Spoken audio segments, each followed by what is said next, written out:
Davido don go collect him pikin wey born with Larissa oh, no be small thing. Him and Imade mama wey dey call am say Sophia, they don kuku unfollow each other for Instagram. Make una hear wetin shele na.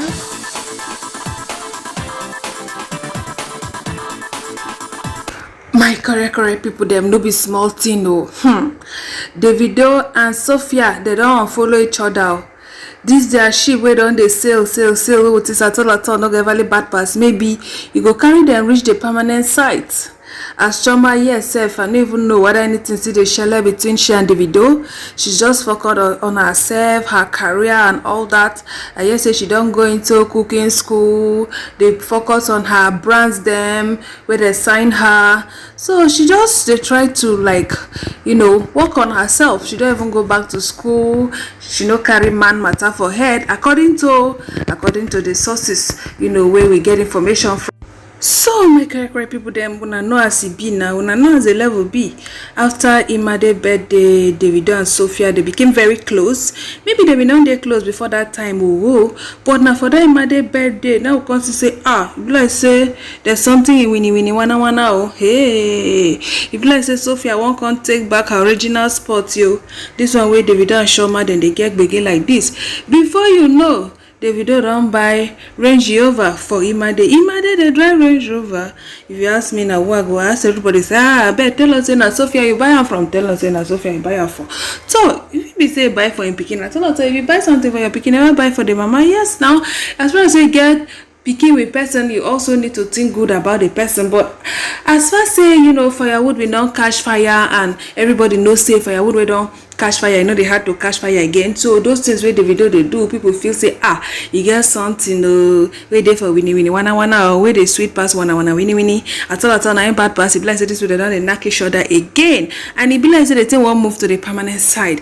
My great people them where you can't be like say camel back break you why even carry am a stamp for this gist now when Davido and Imade mama and Imade herself they London, they flex yo. Davido go say carry pikin go Disneyland, go snap picture with time.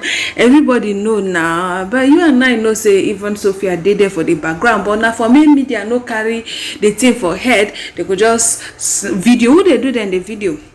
Just see my day mama now everybody feels okay fine then she man so she shop like say tomorrow no day. Then even this picture self where Imade mama and Davido they stand they snap. So because say this one where we say when I know say Davido been there US, as been there US now, Imade mama been there London with her daughter Imade, so he can fly go meet them for London, United Kingdom.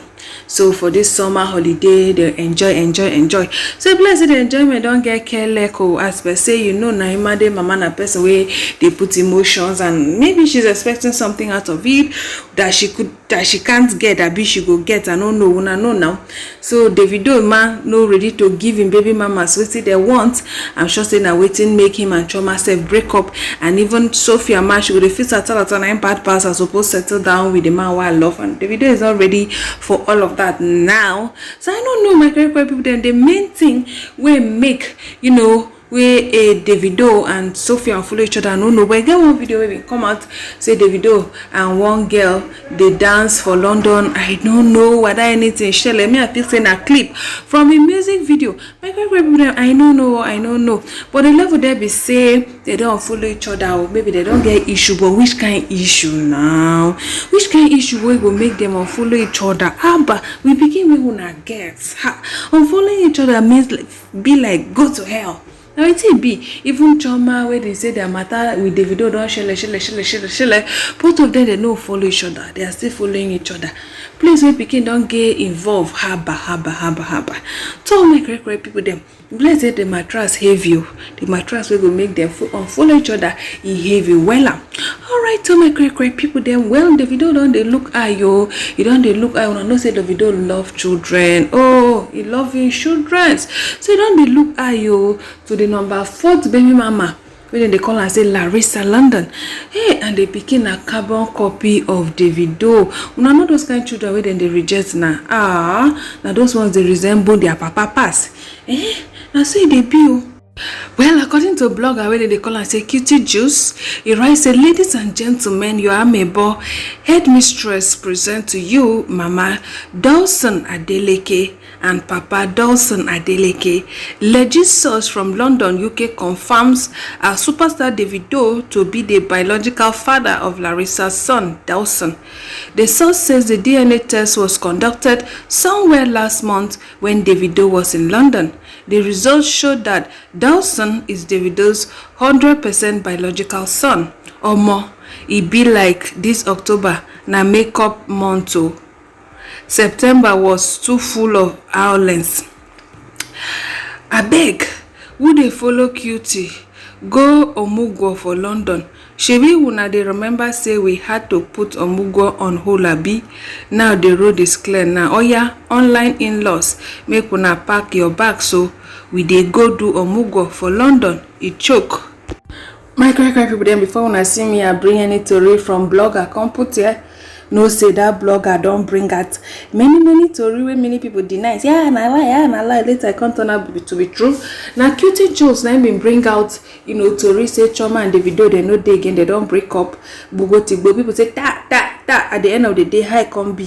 So now just the level be that yo. Well, I'm so happy, I'm so super happy. Nothing where they pain my belly like say, person born pikin can't reject them. No child deserves that. No child deserves that. Well, I thank God for Davido. Now the same thing to where Whiskey do.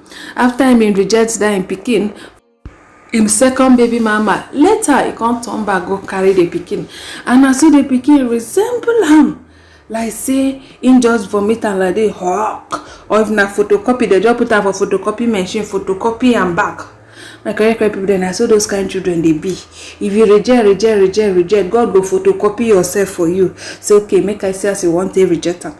Alright, on this mattress, fans don't reaction or make I read them for una. So the first person here say last Davido go reach everybody. The second person say it was just too obvious that the boy is Davido's child. The third person said DNA was a total waste of time. The boy is a carbon copy, Joe. The fourth person say wow, Omo, whoever finally settled with this guy is in trouble. Hey, the fifth person said the boy looks like his dad. The last person here said maybe that's why Sophia unfollowed him. So now she's sabi. So if I no go collect in daughter, I be in son, may unfollow him now. Or maybe as Davido go London, he don't turn back go the hammer the Larissa London again. Wahala we cover sugar. Alright, so we'll move to the next comment. Say DNA wasn't needed in the first place. The baby looks like him. Then the second person say, Chai Davido, if it's true, you F up again. What shall it profit you to impregnate the whole women and later get married to one? Learn from Two-Face. I only felt for Chioma because she doesn't deserve this kind of man. She deserve no be money all of them they find. I mean, when I come out for pass, make I road. You get some people will go come now to come to say, you're not my size of shoe. You're not my size of bra.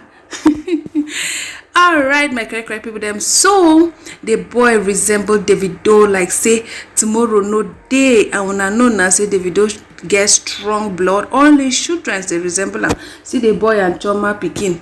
They be like say they be twins. Haba mana. Even the other daughter way there for abroad, so they call and say hello. Alright, so my correct people them. Some people come they talk say this is hello. Some people say love you babu. This one say looks like Davido's second daughter hello. This one say he's Davido's son, no doubt. This one now for the Harissa, I been at Larissa London. Okay, now for her page, now people go to comment on this one. Well, she don't put her page for private now. I don't send them friend requests since how many years now. She no answer me. Another person say Davido Jean Sha. Another person say funny how he looks like Davido's dad. God bless you, you child. The third person said there was a cut. Uncle Davido, we see you, cute baby. Then the last person say he looks so much like David's second daughter. He even look like he found himself Chioma pikin. He looks Davido gets strong blood though. Check this man, baddest shooter ever lived. last all these things wey dem dey do na the last woman wey go enter there for marriage na im go hear am hot. So anybody wey wan marry Davido may just prepare im mind as you dey enjoy the fame, dey enjoy the money, remember to enjoy other things wey go follow am, because some of these men, they no dey ever leave those baby mamas, so their children dey connected to the women, so once in a while they go before you know fire don catch, because I say fire wey don catch fire no dey hard to catch fire again. Apart from celebrities, even for real life, once woman marry man wey get children outside, there's always that problem, and you are still seeing your ex, all those kind wahala. E dey too much, abeg. All right, my correct people, thank you so much for watching. Una stay beautiful, una bye.